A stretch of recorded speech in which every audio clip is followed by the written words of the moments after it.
I believe in the evil in human nature. This is a wicked world. In a wicked world, wicked people are born.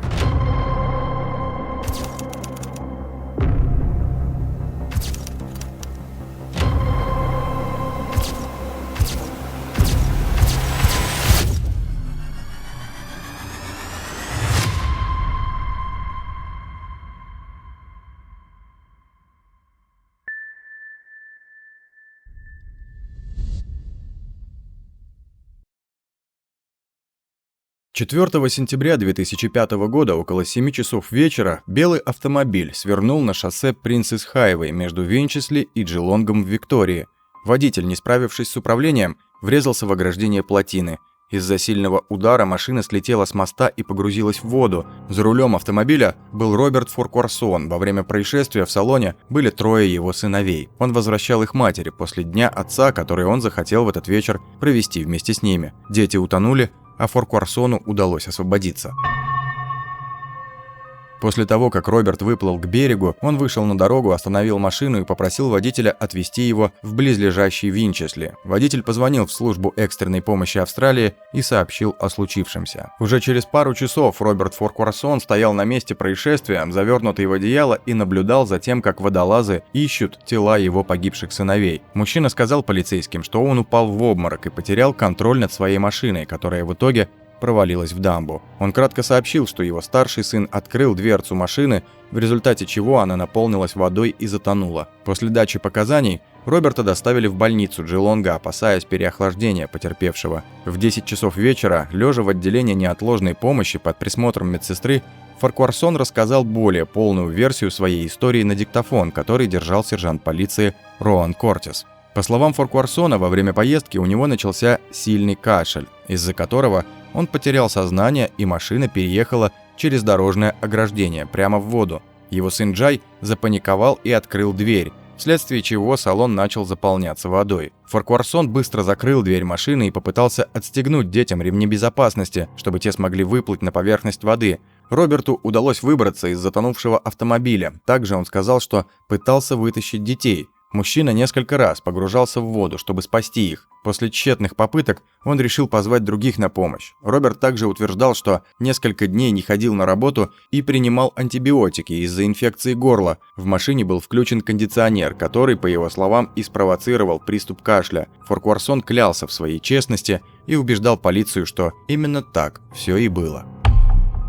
Но при этом всем на записи не было слышно ни капли сожаления в голосе, ни грамма слез, ни кашля. Пока что на миг отвлечемся от деталей происшествия и познакомимся с семьей Форкварсон. Роберт встретил Синди Гамбино в феврале 1990 года, и у них завязались отношения. Через 4 года у влюбленных родился первый сын Джай. В июле 1998 года на свет появился второй сын Тайлер. Спустя 2 года Форкварсон женился на Синди. Затем у них родился еще один сын, Бейли. Женщина расторгла брак с Робертом за 10 месяцев до происшествия, и Форкварсон переехал к своему отцу. 10-летний Джай был спортивным мальчиком, который любил футбол, крикет и карате.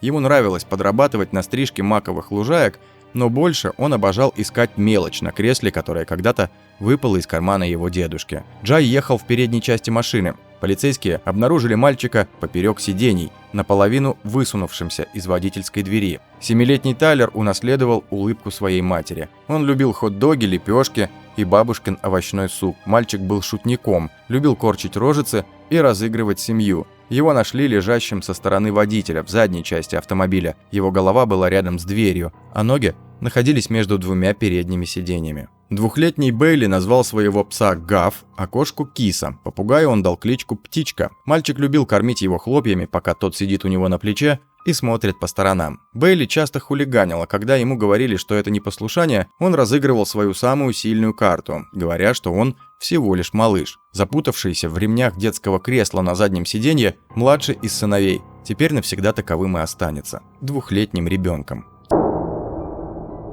Теперь вновь вернемся к расследованию дела. Это была чудовищная трагедия, которая заставила всех родителей прижать к себе своих детей и не отпускать. Но люди стали задумываться, что на самом деле произошло тем вечером. Был Роберт любящим отцом или хладнокровным убийцей, который утопил своих детей? Синди Гамбино в последний раз видела своих мальчиков живыми около 3 часов дня в то воскресенье, прежде чем отвезла их к отцу. Фаркварсон отвез их в Кеймарт в Джелонге, где купил мяч для крикета Джайо и мультфильмы для Тайлера и Бейли. После они поехали в KFC, немного посидели на улице, потому что Бейли уснул, после чего они навестили своего дядю в Маунт-Мориак. Это было на Принцесс-Хайвей. На обратном пути в Уинчесли случилась трагическая авария. Позже полиция подсчитала, что автомобиль повернул направо под углом около 30 градусов. Машина выехала на встречную полосу, врезалась в проволочное ограждение, проехала по высокой траве, задела дерево и влетела в дамбу. Гамбино провела этот день со своим новым мужчиной, Стивеном Моулзом. Вечером Синди и сын Стивена, 9-летний Зак, были дома одни. Зак очень хотел увидеться с мальчиками после того, как они вернутся домой. Около 7:30 Синди увидела, как к дому подъезжает машина, и подумала, что это Роберт привез детей. Но это были не ее мальчики, а Аткинсон, водитель, подобравший Фаркварсона с дороги. Роберт был весь мокрый и в истерике. Он говорил, что дети в машине, в воде, но не мог сказать, как это произошло. Гамбино позвонила Моулзу, сообщила о происшествии и сказала, что будет ждать его на шоссе. Они с Заком и Робертом сели в машину. В то же время Шейн Аткинсон вызвал скорую и пожарных. По пути он забрал мужчину, который служил в государственной службе по чрезвычайным ситуациям, и они направились к месту трагедии. Когда они добрались до водоема, родители мальчиков уже были на месте. Гамбино наконец притормозила у эстакады рядом с плотиной, но на улице было так темно, что разглядеть было что-то невозможно. Роберт попытался утешить ее, но женщина оттолкнула его. Стивен Моулз уже был на месте происшествия. Он нырял в ледяную воду и пытался найти затонувшую машину, но понятия не имел, где искать. Местные жители помогали ему определить местоположение автомобиля. Кто-то видел пузырьки на воде, а кто-то движение. Он погружался в воду раз за разом. Но люди взволнованно кричали ему, что если он не перестанет, то утонет. Моулз вышел из воды, дрожа от холода. Полицейский вертолет грохотал над головами и направлял прожектор на поверхность водной глади. Нырять принялись еще 2 мужчин, которые тоже ничего не обнаружили. Поиск машины и детей возлагался на Ребекку Каски, старшего констебля полиции и профессионального водолаза поисково-спасательного отряда. Она прибыла к озеру в 21:45, и первым делом нужно было определить, в каком месте машина въехала в воду. Это было тяжело из-за темного времени суток, и ей приходилось работать при искусственном освещении. Полиция заметила разбитый корпус автомобильного зеркала и сломанные ветки у дерева и у края дамбы. Они решили, что нужно начать с этого места. В 22:35 Каски погрузилась в темную холодную воду, температура которой не превышала 10 градусов, и искала автомобиль на ощупь по всему дну. Спустя 23 минуты она буквально столкнулась с автомобилем, ударилась головой об колесо, и оно закрутилось. Машина стояла в воде вертикально, ее нос был вдавлен в ил. Глубина водоема в этом месте составила 7,5 метров. Каски не пыталась вытащить детей, прошло слишком много времени. Это было бы не спасение, а извлечение тел из потенциального места преступления. Ей нужно было убедиться, что машина герметична, и оставить все внутри нетронутым. Каски вышла из воды в 1:30 ночи, машину подняли лебедкой. Когда белый седан Роберта опустился на землю, из него хлынула вода, окно водителя было открыто. В машине находилось 3 бездыханных тела – Тайлера, Бейли и Джая.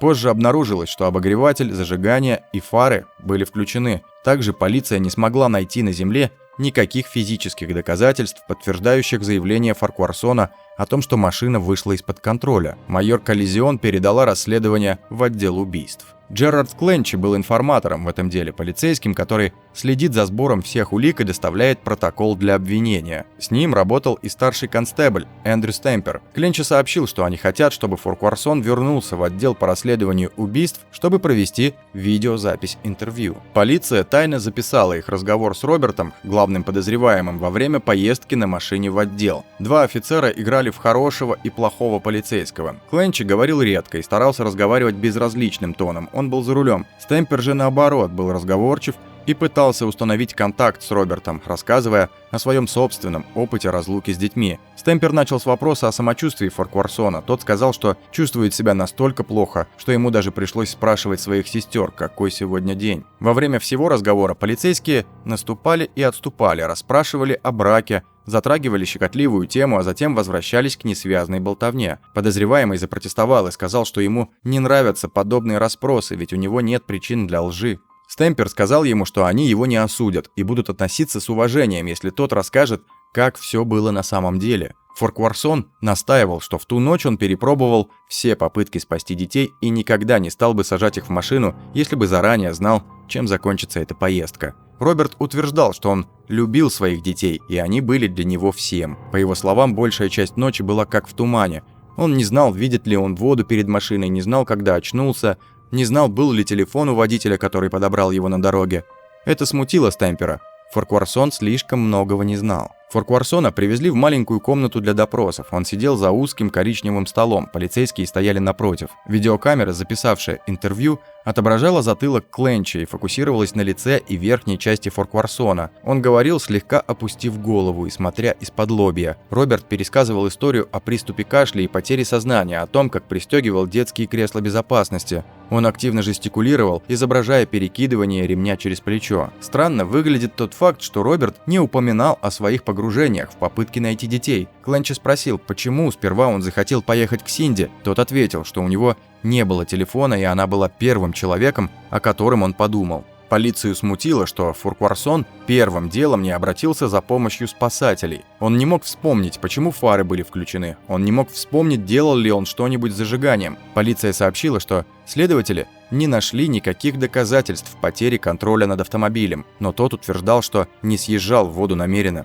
Кленч спрашивает его, что он чувствует по поводу смерти детей. Роберт сказал, что дети – вся его жизнь. Он многим жертвовал ради них и был заботливым отцом. Даже Синди ему говорила, что он слишком опекает мальчиков. На вопросе о браке он признается, что разрыв отношений был для него травматичным. Но он не ревновал бывшую жену к Стиву, потому что та утверждала, что у детей есть лишь один отец – Роберт. Приближалась годовщина их расставания, и примерно через неделю развод должен был быть завершен. Через несколько дней после этого интервью полиция получила информацию, которая побудила их связаться с одним из старых друзей Форкварсона, Грегори Кингом.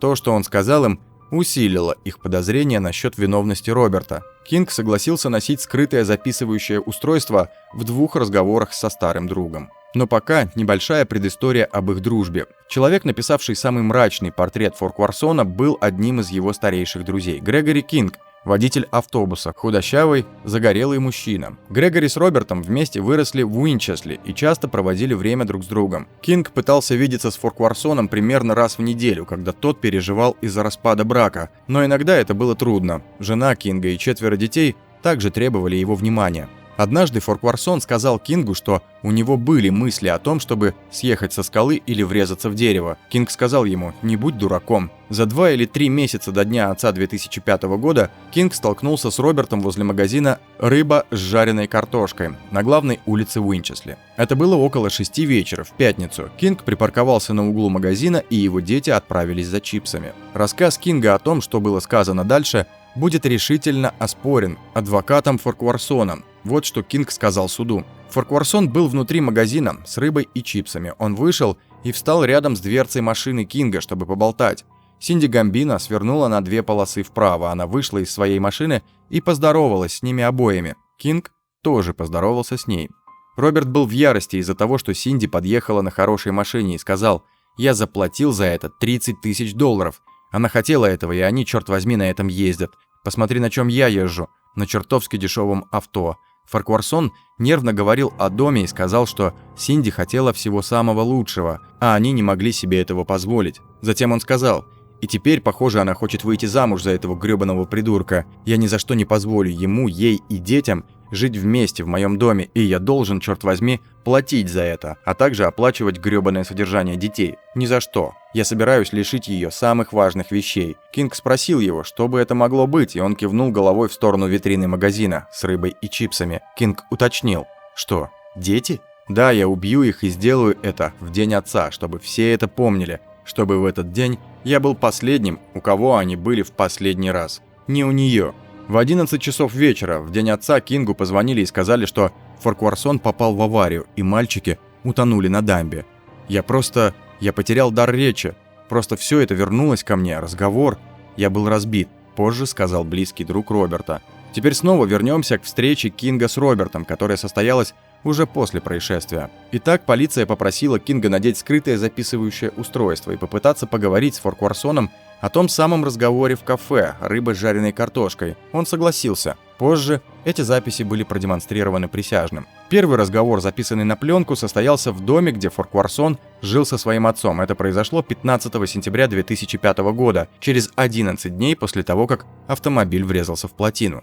Кинг настойчиво сказал: «Роберт, это съедает меня изнутри. Помнишь, что ты сказал, когда Синди подъехала к магазину в тот день? Я надеюсь, это не имеет к трагедии никакого отношения?» Форкварсон ответил: «Нет, ни в коем случае». Роберт настаивал на том, что рассказал всем правду об аварии. Это было просто образное выражение, когда я злился, но я бы никогда не сделал ничего подобного. Полиция отправила Кинга на еще одно секретное задание. 13 октября 2005 года, почти через месяц после первого записанного разговора, Кинг явился в дом сестры Форкварсона. Он снова использовал записывающее устройство. Роберт категорически отрицал, что когда-либо говорил о том, что произойдет несчастный случай, в котором он выживет, а дети нет. Он сказал, что расплата, которую он имел в виду, заключалась в том, что он начнет успешный бизнес, и тогда Гамбино пожалеет, что отпустила его. По итогу сложились все кусочки мозаики: распад брака, депрессия Форкварсона, его затруднительное финансовое положение и ненависть к новому мужчине в жизни его жены. Еще один свидетель, Шейн Аткинсон, который обнаружил Роберта на обочине дороги, сказал, что мужчина дважды отказывался звонить по номеру службы экстренной помощи, предпочитая вместо этого поехать в Винчелси, чтобы рассказать жене о судьбе своих детей. Суд над Форкварсоном по делу об убийстве его сыновей начался в Верховном суде Виктории под руководством судьи Филиппа Каменса 21 августа 2007 года. На этом процессе были выслушаны в общей сложности 49 свидетелей. Во время суда Форкварсон выглядел как потерянный маленький мальчик с обеспокоенным выражением лица. Он часто вытирал слезы платком. Они с Синди переглядывались. Она всем сердцем верила, что Роберт не мог намеренно убить своих детей. Когда женщина давала показания, ей едва удавалось держать себя в руках, но, выйдя из зала суда, ее слезы вырвались наружу. Один из полицейских, Урхард, вел машину аналогичной марки и модели по этому же участку дороги. Он отметил, что произошло, когда он убрал руки с рулевого колеса. Его испытания были сняты изнутри автомобиля. На скорости 64 км в час машина свернула не вправо, как у Форкварсона, а влево. На скорости 82 км в час машина держала свою линию, продолжая двигаться прямо по своей полосе. Урхард заключил, в дорожном строительстве не было ничего такого, что могло бы привести к съезду автомобиля с дороги. Урхард также добавил, что потребовался бы поворот руля на 220 градусов, чтобы заставить машину развернуться так, как это вышло у Форкварсона. Он также использовал компьютерное моделирование происшествия. Чтобы автомобиль Роберта съехал с дороги на дамбу, потребовалось бы 3 отдельных поворота рулевого колеса, резкий поворот направо, чтобы съехать с дороги, выпрямление по мере продвижения к дамбе, а затем второй поворот направо, чтобы объехать дерево. Кэм Эверетт, владелец участка, на котором располагалась дамба, сообщил суду, что за 8 лет в забор его фермы врезалось в общей сложности 7 автомобилей, и никто, кроме Форкварсона, до воды не доехал. Роберт теперь мог полагаться только на якобы произошедшую потерю сознания из-за приступа кашля, но и этот факт оспорили в ходе судебного разбирательства. Профессор Мэтью Нортон скептически относился к обморокам от кашля у здоровых людей. По его словам, нет ни одного случая, когда человек со здоровым сердцем и легкими падал в обморок. Сердце и легкие у Форкварсона были в порядке, у него не было отдышки в тот вечер, к тому же обморок более вероятен у людей в положении стоя, а Роберт был за рулем. Во вторник, 2 октября, присяжные в составе 5 мужчин и 7 женщин удалились, чтобы обсудить свой вердикт. В пятницу разнесся слух, что решение было принято. Синди Гамбино плакала еще до того, как вошла в зал суда. Она сидела между матерью и отцом, держа их за руки. Ее глаза были закрыты, она непрерывно что-то бормотала. В этот день Форкварсон был одет в темно-серую рубашку, черные брюки и черный галстук. На его лице была тревога. За день до оглашения приговора Роберт распорядился возложить 3 красных тюльпана к могиле своих детей. К ней была прикреплена открытка с надписью: «Дорогой Джай, думаю о тебе в твой день рождения. Люблю тебя, папа». В этот день Джаю исполнилось бы 13 лет. Присяжные признали Форкварсона виновным. Судья Филипп Каменс попросил присутствующих сдерживать свои чувства, пока присяжные не уйдут. Но на словах «виновен» Синди Гамбино издала сдавленный крик и разрыдалась. Судебные приставы окружили ее и вывели из зала. Все присутствующие могли слышать ее плач из коридора. Ее мать потеряла сознание и была доставлена в больницу на машине скорой помощи. Судья Каменс предоставил суду 15-минутный перерыв, чтобы собраться перед возобновлением судебного разбирательства. 16 ноября 2007 года Форкварсон был приговорен к 3 срокам пожизненного заключения без права досрочного освобождения, но Роберт объявил, что намерен обжаловать свои приговоры. Спустя 2 года приговор Роберта был единогласно отменен 3 апелляционными судьями. Они критиковали судью первой инстанции обвинения и показания главного свидетеля обвинения Грега Кинга. 21 декабря Форкварсон был освобожден под залог. Из-за судебных ошибок 4 мая 2010 года началось еще одно повторное судебное разбирательство. В этот день появился новый свидетель, женщина, которая утверждала, что ехала мимо озера возле плотины в тот злополучный день. По словам свидетеля, машина ехала на нормальной скорости, а затем вильнула вправо несколько раз. В машине она увидела 3 детей. Она утверждала, что Роберт целенаправленно ехал к озеру. По ее мнению, он не пытался притормозить или изменить маршрут движения, а главное, не кашлял за рулем. Женщина не знала, что он собирается утопить детей, и проехала мимо. Она подумала, что он планирует остановиться у озера. Последующие события узнала из новостей по телевизору, но не смогла приехать на заседание вовремя, так как проходила курс лечения от онкологии. 22 июля, после 3-дневного обсуждения, заседание присяжных снова признало Форкварсона виновным в убийстве. 15 октября 2010 года он был приговорен к пожизненному заключению с минимальным сроком на 33 года. В 2008 году Синди Гамбино вышла замуж за Стивена Моулза и родила 2 сыновей. Она умерла 13 мая 2022 года в возрасте 50 лет после перенесенного приступа тревоги и клинической смерти. На похоронах говорили об огромной поддержке, которую Синди получила от своего 2-го мужа и любви всей ее жизни Стивена Моулза. Органы Синди Гамбино Моулз были пожертвованы и спасли жизни 2 людям. Эта чудовищная история берет за душу. Человек, который считался благополучным семьянином и не вызывал никаких подозрений, оказался жестоким убийцей. Дорогие гости и подписчики канала, как вы считаете, почему люди совершают такие немыслимые преступления? Делитесь своими мыслями в комментариях.